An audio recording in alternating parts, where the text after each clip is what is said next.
नमस्तेऽस्तु महामाये श्रीपीठे सुरपूजिते शङ्खचक्रगदाहस्ते महालक्ष्मी नमोऽस्तु ते। వరలక్ష్మీ వ్రత కథ. సూత మహాముని సౌనికుడు మొదలైన మహర్షులను చూసి ఇలా అన్నారు: ఓ మునీశ్వరులారా, స్త్రీలకు సర్వ సౌభాగ్యములు కలుగు వ్రతమొకటి పూర్వము శివుడు పార్వతికి చెప్పి ఉన్నారు. దానిని చెప్తాను వినండి. ఒకరోజు కైలాస పర్వతమున శివుడు తన సింహాసనం మీద కూర్చొని ఉండగా పార్వతీదేవి ఆయనని సమీపించి, దేవా, లోకంలో స్త్రీలు ఏ వ్రతం చేస్తే సర్వ సౌభాగ్యములను పుత్రపౌత్రాదులను కలిగి సుఖ సంతోషాలతో ఉంటారో అటువంటి వ్రతమేదో సెలవీయండి అని అడుగగా పరమేశ్వరుడిలా చెప్పాడు: ఓ దేవి, స్త్రీలకు పుత్రపౌత్రాది సంపత్తులనిచ్చే వ్రతం ఒకటి ఉంది. దాని పేరు వరలక్ష్మీ వ్రతం. ఆ వ్రతమును శ్రావణ మాసంలో శుక్లపక్ష పూర్ణిమకు ముందుగా వచ్చే శుక్రవారం రోజు చేయవలెను. పార్వతీదేవి, నాథ, ఆ వరలక్ష్మీ వ్రతమును ఎలా చేయాలి? ఏ దేవతను పూజించాలి? ఏ విధముగా చేయాలి? దీనిని ఎవరినైనా ఇంతకు ముందు చేశారా? ఆ వివరములన్నీ చెప్పండి అని అడుగగా శివుడు పార్వతీదేవిని చూసి, ఓ కాత్యాయని, వరలక్ష్మీ వ్రత కథ విశేషాలు చెప్తాను విను. పూర్వము మగధ దేశమున కుండినమనే ఒక పట్టణం ఉంది. ఆ పట్టణము నిండా బంగారు ప్రాకారములు, బంగారు గోడలు కల ఇళ్ళు ఉన్నాయి. అందులో చారుమతి అనే ఒక బ్రాహ్మణ స్త్రీ ఉన్నది. ఆమె పతియే ప్రత్యక్ష దైవంగా భావించి తెల్లవారుజామునే లేచి స్నానం చేసి పతిదేవుని పువ్వులతో కొలిచి ఆ తర్వాత అత్తమామలకు అవసరమైన అనేక సేవలు చేసి ఇంటి పనులన్నీ ఓర్పుతో నేర్పుతో చేసుకుంటూ ఉండేది. అందరితో ప్రియంగా మితంగా మాట్లాడుతుండేది.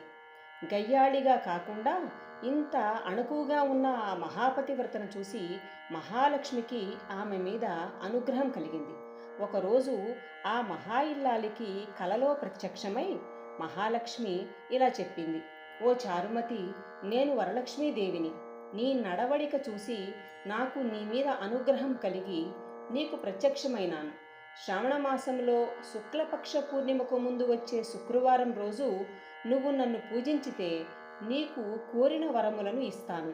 అలా ప్రత్యక్షమైన అమ్మవారిని చూసి ఎంతో మురిసిపోయిన చారుమతీదేవి కలలోనే వరలక్ష్మీదేవికి ప్రదక్షిణ నమస్కారములు చేసి, నమస్తే సర్వలోకానాం జనన్యై పుణ్యమూర్తయే శరణ్యే త్రిజగద్వంద్యే విష్ణు వక్షస్థలాలయే అని అనేక విధముల స్తోత్రం చేసింది.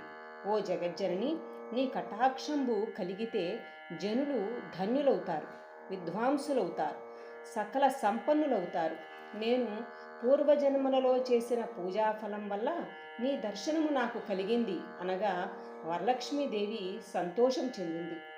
ఆ వెంటనే మెలకువ వచ్చి 4 వైపులా చూస్తే చారుమతికి వరలక్ష్మీదేవి కనపడలేదు. అప్పుడు ఆమెకు అర్థమైంది తాను కలగన్నానని. వెంటనే భర్తని అత్తమామలని లేపి చెప్పగానే వాళ్ళు కూడా చాలా సంతోషించారు. ఈ స్వప్నము చాలా ఉత్తమమైనది. దేవి ఆనతి ప్రకారం నువ్వు తప్పకుండా ఆ వ్రతం చెయ్యి అన్నారు. చారుమతి తన ఇరుగు పొరుగునున్న స్త్రీలకు కూడా చెప్పింది. వాళ్ళు చారుమతి ఎంతో ఉత్కంఠతో శ్రావణమాసం ఎప్పుడొస్తుందా అని ఎదురు చూడసాగారు. వారు ఎంతో ఎదురు చూసిన పౌర్ణమి ముందు శుక్రవారం రానే వచ్చింది. ఈ రోజే కదా వరలక్ష్మీదేవి చెప్పిన రోజని ఎంతో ఉత్సాహంతో చారుమతి మొదలగు స్త్రీలందరూ పూజకి ఉపక్రమించారు. ప్రాతకాలమే లేచి తలారా స్నానం చేసి పట్టుబట్టలను కట్టుకున్నారు. చారుమతి ఇంట్లో అందరూ చేరారు. అక్కడ ఒక ప్రదేశంలో గోమయంతో అలికారు. ఒక మంటపం ఏర్పరిచి ఉన్నారు. దాని మీద ఒక ఆసనం వేసి ఆ ఆసనం పైన కొత్త బియ్యం పోసి మర్రి చిగుళ్ళు, మామిడాకుల అలంకారాలతో కలశం ఏర్పరిచారు. అందులోకి వరలక్ష్మీదేవిని చక్కగా ఆవాహనం చేశారు. చారుమతి మొదలగు స్త్రీలంతా ఎంతో భక్తి శ్రద్ధలతో పూజ చేశారు.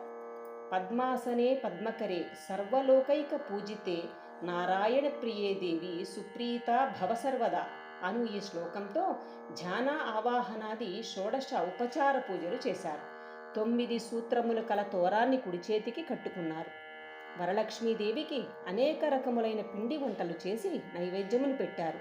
దాని తర్వాత ప్రదక్షిణం చేస్తుండగా ఆ స్త్రీలందరికీ ఘల్లు ఘల్లుమని శబ్దం వినపడింది. వెంటనే తమ కాళ్ళను చూసుకుంటే గజ్జెలు మొదలైన ఆభరణములు కనిపించాయి. చారుమతి మొదలైన స్త్రీలంతా వరలక్ష్మీదేవి కృపాకటాక్షములు కలిగినాయని ఎంతో మురిసిపోయారు. రెండో ప్రదక్షిణం చేయగానే చేతులకు ధగధగలాడే నవరత్నాలతో కూడిన కంకణములు మొదలైన ఆభరణములు కనిపించాయి. ఇంకా వాళ్ళ ఆనందం ప్రత్యేకించి చెప్పడానికి అలవి కాలేదు. మూడవ ప్రదక్షిణం పూర్తి కాగానే ఆ స్త్రీలంతా సర్వభూషణ అలంకృతులయ్యారు. చారుమతి మొదలైన ఆ స్త్రీల ఇళ్లన్నీ స్వర్ణమయములయ్యాయి. వాళ్ళకి రథ గజ తురగ వాహనాలు ప్రసాదింపబడ్డాయి.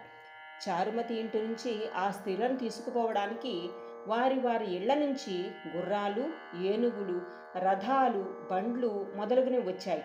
ఆ స్త్రీలు చారుమతి కలిసి వారి చేత శాస్త్ర ప్రకారం పూజ చేయించిన బ్రాహ్మణోత్తమునికి గంధం, పుష్పం, అక్షంతలతో పూజించి 12 కుడుముల వాయువునిచ్చి దక్షిణ తాంబూలమునిచ్చి నమస్కరించారు. బ్రాహ్మణుడు వారిని ఆశీర్వదించారు. వరలక్ష్మీదేవికి నైవేద్యముగా పెట్టిన పిండి వంటలను బంధుమిత్రులతో తిని తమ కోసం వచ్చిన గుర్రాలు, ఏనుగులు మొదలైన వాహనాలలో వారి ఇండ్లకు బయలుదేరారు. వారి త్రోవలో చారుమతి తమ భాగ్యమును ముచ్చటించుకుంటూ వెళ్ళారు. లక్ష్మీదేవి తనంతట తానే స్వప్నములో వచ్చి ప్రత్యక్షమవటం అంటే మాటలా? చారుమతి ఎంత అదృష్టవంతురాలో అనుకున్నారు వారందరూ. చారుమతికి ప్రత్యక్షమైన విధానం తన మట్టుకే దాచుకుని తను ఒక్కతే పూజించకుండా తమందరికీ చెప్పి తమకు కూడా ఇంతటి సౌభాగ్యం కలగజేసిన చారుమతి ఎంతటి పుణ్యురాలు, అలాంటి ఆమె పరిచయం కలిగి ఉండిన తామెంత భాగ్యవంతులు అని వారెంతో మురిసిపోయారు.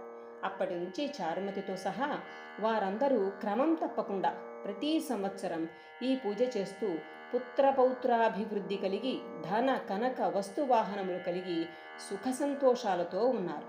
కావున ఓ పార్వతి, ఈ ఉత్తమమైన వ్రతము చేస్తే అలా ఎదుటివారికి చెప్పి చేయించిన సర్వ సౌభాగ్యములు కలిగి శుభముగా ఉంటారు.